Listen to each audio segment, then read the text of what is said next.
Welcome to the very first episode of the Refs Need Love To podcast. I am so glad that you joined.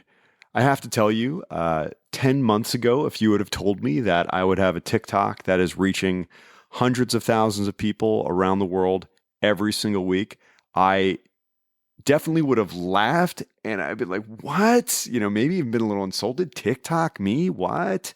But that's what's happened. It started as a lark. I was joking around with my wife in the bathroom one night.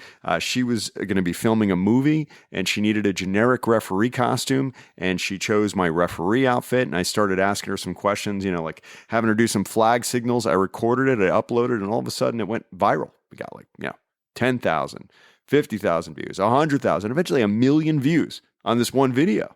I was like, oh man, maybe I should try and do more of this stuff. I had always wanted to write a book about youth soccer in America and the perspective of a referee. I've been doing it 7 years now, but writing is never my thing. I'm way too ADD for that. I didn't think that it fit me and how I wanted to communicate. And this TikTok kind of fell in my lap, and then it literally took off. It began as a funny thing, as a joke, and then all of a sudden, I started getting comments and feedbacks from referees all around the world who had experienced abuse, who had experienced racist abuse, who've had zero support. I mean, it is one of the greatest travesties in this country where there's millions of billions of dollars that are being put into youth sports, but there's almost nothing getting put into coaching and training and mentoring for grassroots referees and officials in all sports. Essentially for soccer, you've probably been through it if you're listening to this podcast. You have an online exam, which goes over some very, very high level type of stuff. And then you have some tests on some obscure things that are in the law book. And then all of a sudden it's like, all right, you're ready to ref, which we all know that is so not true. The soft skills, the ability to manage a game, the ability to build rapport with the players, to get respect from the coaches, to be able to deal with very aggressive and very loud parents on the sideline is, I would say, 75 to 80% of the battle as a referee. So it became very evident very early on that there was no one filling that gap. I mean, I know I've been lucky enough now after 7 years. I've made it to some high-level tournaments. I even made it to regionals last year. I was selected to go. It was an unbelievable experience. And I got unbelievable coaching from, very accomplished mentors who have been doing this for 20 and 30 years, and some of the best refs in the country, who have been doing this for 10 years and are on a path to pro. But if you're a grassroots ref, there's really nothing for you out there. It is, a trial by fire. You learn as you go. There's nothing for you. So this channel, Refs Need Love To, has kind of two things. Number one, I want to humanize the referee, that person in the center of the pitch is a human.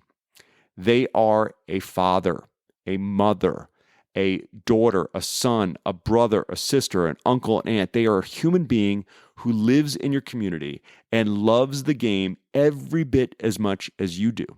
And they deserve your appreciation and respect for taking on this very thankless job of being a soccer referee or football referee, depending on where you are in the world. That's number one.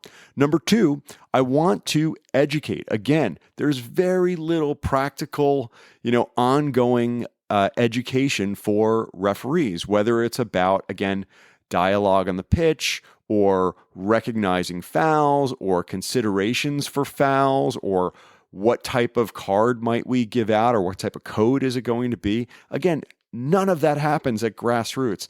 I refed for my first 5 years without having a single evaluation. Not a single time did I actually have a proper mentor give me a written report on my performance over 5 years and hundreds upon hundreds of matches.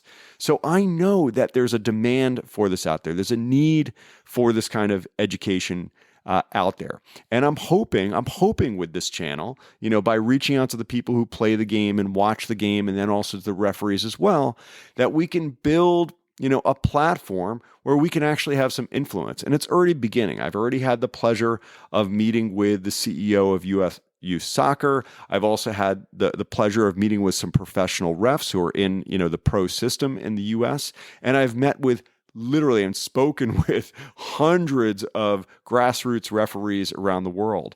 I want to create an environment where we can be referees without the threat of physical and verbal abuse. I want to create an environment where people can be, excited about going to the field, and also making sure that the refs who are going to the field are learning and getting better every time they're out there. They're in a positive environment that's supportive, where they can learn, and hopefully they stick with it. Because I'm telling you, there's a massive difference between if you're reffing 1 year or 2 years, or you've made it to 5, 6, 7 years and you start doing it, as a lifestyle. Man, all of that experience on the field makes you a better ref. And unfortunately, 80% of refs drop out after only 2 or 3 years.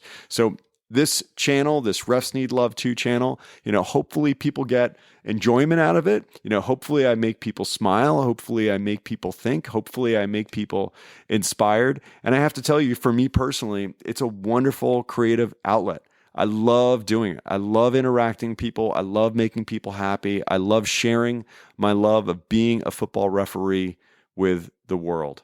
So thank you so much for listening in on this first podcast. There'll be many, many, many more. Definitely let me know in the comments if you'd like to see any topics discussed, because I'd love to discuss them with you. Talk to you soon. Just remember, refs need love too.